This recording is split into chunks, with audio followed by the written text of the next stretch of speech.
je voulais Voilà. savoir pourquoi la maison de vie n'a pas été construite à Monaco et pourquoi Carpentras et pas dans une autre ville. Attention, la question. Déjà, Monaco, c'est la place. Et parce qu'on nous a donc Faïtez, dès le départ, s'occupe de toutes les personnes vivant avec le VIH de la région PACA, qui est la deuxième région la plus touchée en France par le VIH. Donc c'était logique de faire ça, oui, après l'Île-de-France, donc c'est un peu chaud par ici. Et aussi parce que la mairie de Carpentras nous a fait don du terrain. Donc c'est quelque chose qui était important. Et voilà, parce qu'on s'occupe de gens. Et puis à Monaco, c'était pas possible en ville, pour un endroit pour se ressourcer, pour sortir du côté discrimination ou quoi. Il fallait être, je pense, dans un endroit, une petite ville comme Carpentras. La maison est dans la campagne, enfin, dans la forêt. C'était beaucoup plus adapté au style de maison de vie qu'on voulait faire. Mais est-ce que d'autres gens se sont manifestés, Stéphanie, à côté? Le maire de Nice, de Cannes et tout ça? Non. Oui, parce que ce Que dalle, serait rien bien du qu'ils tout. mettent en place, justement, dans chaque département, une maison. Je crois que peut-être Dans que le Mercantour. je crois que peut-être la dynamique va se faire. Je veux dire, on vient juste d'ouvrir. C'est vrai que tout le monde nous attendait un peu au tournant. Je pense qu'il n'y a pas beaucoup de gens qui croyaient en nous et qui croyaient en ce projet et en ma détermination pour y arriver. Donc on leur a prouvé que c'est possible et que je pense qu'il faut laisser un peu de chance à la maison de vie de tourner, de faire ses preuves, qu'on prouve à tout le monde son utilité, sa nécessité et que c'est indispensable d'avoir des maisons de vie comme ça. Et après, oui, pourquoi pas que ça donne l'idée à d'autres régions, d'autres départements, de construire ce type de maison sur notre exemple et nous leur apprendre le fonctionnement et que ça reste dans le même esprit, voilà, de la maison de vie. Mais c'est certain qu'une, ça suffit pas. Il faudrait qu'il y en ait dans toutes les régions. Tu as absolument raison. Mais je crois que on est un truc pilote, quoi. C'est comme un appartement témoin, quoi. Ça n'existait pas en Europe, donc on est un exemple. Donc je pense, avant de se lancer dans des projets comme ça, ils vont voir un peu comment ça tourne, le succès, et aussi les résultats sur les personnes qui seront passées par chez nous. Voilà. On est vraiment dans un projet novateur et c'est un petit peu comme la recherche. Là, on va aussi découvrir et constater effectivement les demandes qui nous sont faites et quels résultats on apporte. Donc certainement qu'après, on pourra en tirer des conclusions et comme le dit la princesse, peut-être créer des vocations d'autres maisons. C'est comme tout, peut-être qu'il faut une première fois et après les demandes vont peut-être affluer et les je pense investisseurs. Que c'est pas des demandes, je veux dire, c'est pas à nous de le faire ni de prendre en charge d'autres maisons de vie. On peut le faire comme un exemple. Comme moi, je me suis inspirée aussi de quelque chose qui existait aux États-Unis, qui s'appelle Housing Works, mais qui est à l'échelle américaine. Donc, je crois que Faïtez, c'est quelque chose de très lourd. Pas penser que de construire une maison de 1000 m² habitable en 3 bâtiments, de l'installer complètement aux normes, aux choses, c'est quelque chose, déjà administrativement, qui a pris très longtemps. Et après, le coût de fonctionnement, c'est quelque chose d'énorme. Donc, c'est sûr qu'après, si la maison de vie fait ses preuves et a des résultats concluants, pourquoi pas que ça soit pris en charge par les régions, par le conseil général de région ou le conseil général de département, pourquoi pas. Mais le milieu associatif doit pas être derrière quand même. Nous, un comité scientifique. Nous, on est là pour guider, pour donner notre expérience et notre modèle, leur montrer que, voilà, comme ça marche. Ça marche de cette manière-là. Il ne faut pas que ça devienne une maison médicalisée. Nous, c'est pas notre boulot. Nous, on n'est pas, on a le plus grand médecin avec nous à l'association, mais on n'est pas capable. Ça existe ce style de maison médicalisée, mais de soigner l'âme des personnes, ça n'existe pas. Et c'est ce que Bruno Teilhard disait. C'est vraiment parallèle. C'est vraiment une aide nécessaire. Je pense que ça a été prouvé que les personnes qui vivent bien avec leur famille, leur entourage.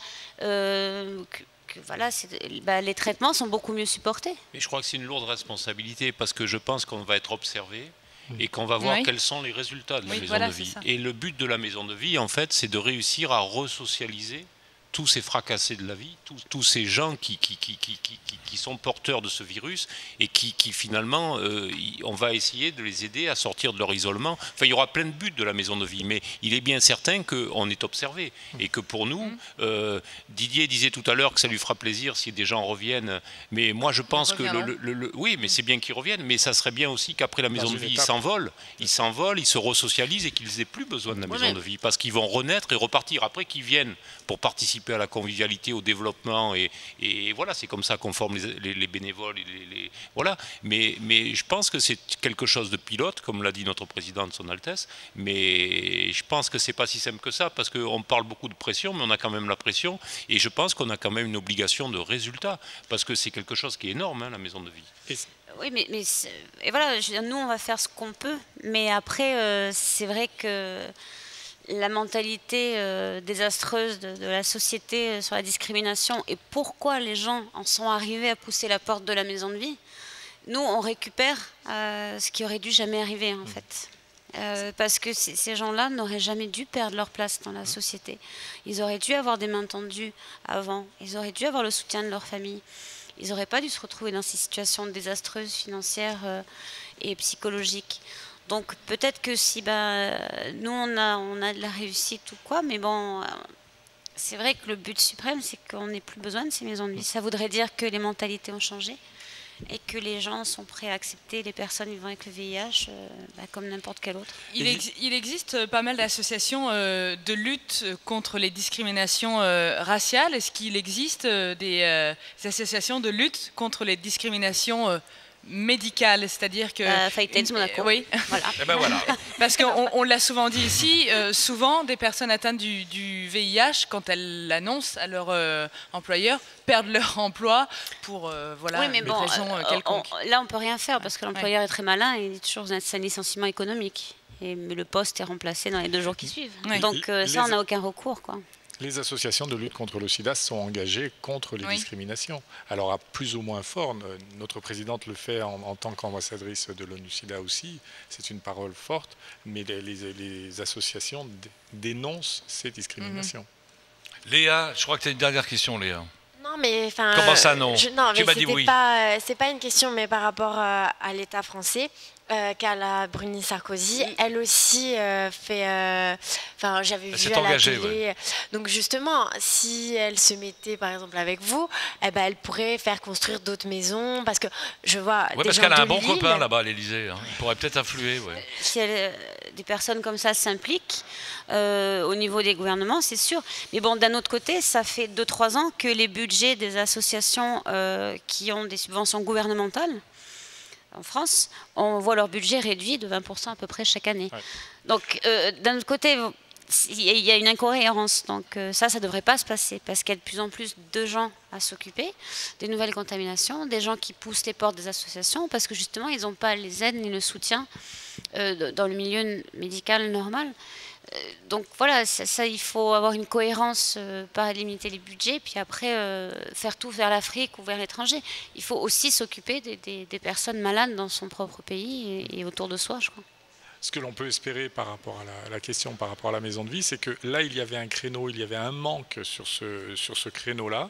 C'est qu'avec l'exemple de la maison de vie qui est financée sur des fonds privés et non pas publics, c'est qu'à un moment donné, le gouvernement ou en tout cas l'État prenne en charge soit la maison de vie, soit une maison similaire. Il vient d'arriver, il est beau, c'est un grand jeune homme, il vient d'arriver avec un chèque, c'est Gildo Palanca Pastor, directeur de Venturi, directeur de Radio Monaco aussi, donc c'est toi notre boss. Fais attention à ce que tu dis. Bah ouais, mais c'est trop tard. Ça va, Gildo? D'être avec vous, et donc je suis pas venu les mains vides, je suis venu avec un chèque de la BNP. Tu vas me faire un casse ou quoi? Parce qu'ils sont extrêmement creux, et donc c'est la brasserie de Monaco, Altesse, qui a souhaité vous remettre ce chèque. Et donc c'est suite à la soirée qu'il y avait eu il y a quelques semaines, voilà. Donc c'est un don tout à fait symbolique. Oui, on a fait une fête. Voilà, ouais. Une petite goutte d'eau par rapport à tout ce qui est réalisé par vos soins. Et je voulais en profiter en fait pour également vous féliciter, vous remercier pour cette émission. Tout au long de cette année, vous avez assidûment, c'est votre émission du reste, vous impose plusieurs spécimens. Oui, spécimens, comme notre ami Mahler. Mais je crois que c'est une émission unique au monde. Et t'as pas vu Hervé, hein? Oui, Hervé. Mais alors, pas de consommation d'électricité ce soir, Hervé. Pas de bain et tout ça, tu vas laver tes petites fesses dans un seau d'eau. C'était une émission unique au monde, donc cette émission sur le sida, il faut le rappeler. Et la communication n'est jamais assez importante. Et vous pourriez avoir bien d'autres sujets, bien d'autres choses à faire. Et donc je voulais, au nom en tout cas de la radio et de la brasserie, vous remercier, vous féliciter pour tout ce que vous pouvez faire. C'est un honneur pour nous, pardon. Mais bon, c'est un honneur. Il va nous foutre le trac. Je suis ému. Il va nous mettre le trac, ce fou. C'est un honneur pour nous de vous accueillir, voilà, tout au long de l'année pour ces émissions et qui ont un franc succès. Et voilà. Merci à vous, merci de nous soutenir, d'être là toujours pour Fightheads et puis d'avoir relevé le défi aussi avec nous avec Fightheads. C'est pas évident non plus je sais la réputation de parler du sida comme ça ouvertement et merci d'avoir eu le courage aussi de toujours nous soutenir et d'être là. Et puis bon, pour Mahler, c'est pas grave, je supporterai encore un an, ça va aller. Je suis habituée maintenant. Elle est habituée, ouais. On s'accroche, hein, tu sais. J'ai peur de m'attacher, c'est pour ça que je fais attention aussi. Enfin voilà, c'était très sympa. Parce qu'au printemps prochain, on fêtera les 2 ans de l'émission Jungle Fight. Et donc maintenant, on verra Gildo que dans un an, c'est ça? Voilà, c'est pas mon émission. C'est un gros rapide, toi. C'est bien à chaque fois avec un chèque, c'est bien. Exactement. Ça peut être un bon principe. C'est la BNP. Si tu pouvais faire pareil, ça serait... Je peux faire un chèque, moi, ouais, mais je suis découvert en ce moment. Ouais. C'est comme ça. Ils ont pris mon loyer, mes 6 mois de loyer dernier qui manquaient. Bon, voilà. Ok, les amis. Nous offrir de cadeaux de Noël, c'est pas gentil. C'est une demande d'augmentation, Mahler, en fait. Je vais faire quelque chose. Il parle d'augmentation. Et fais gaffe, c'est pas tombé dans l'oreille d'un sourd. Merci, mon cher Gildo, d'être passé. Merci, Hervé. Merci, Anna. Merci. Bruno Taillant, il s'appelle Bruno Taillant. Oui. Merci, Princesse Stéphanie. Et sachez que vous pouvez retrouver cette émission sur Monaco Info, la télévision, et retrouver la Princesse Stéphanie sur Radio Monaco tous les mercredis. Exactement. À 8h, pour la minute de Fightheads. Et 17h30 pour la minute Fightheads. Merci tout le monde. Bonne fête. Et n'oubliez pas, sortez couverts. Ciao, ciao, ciao. Joyeux Noël.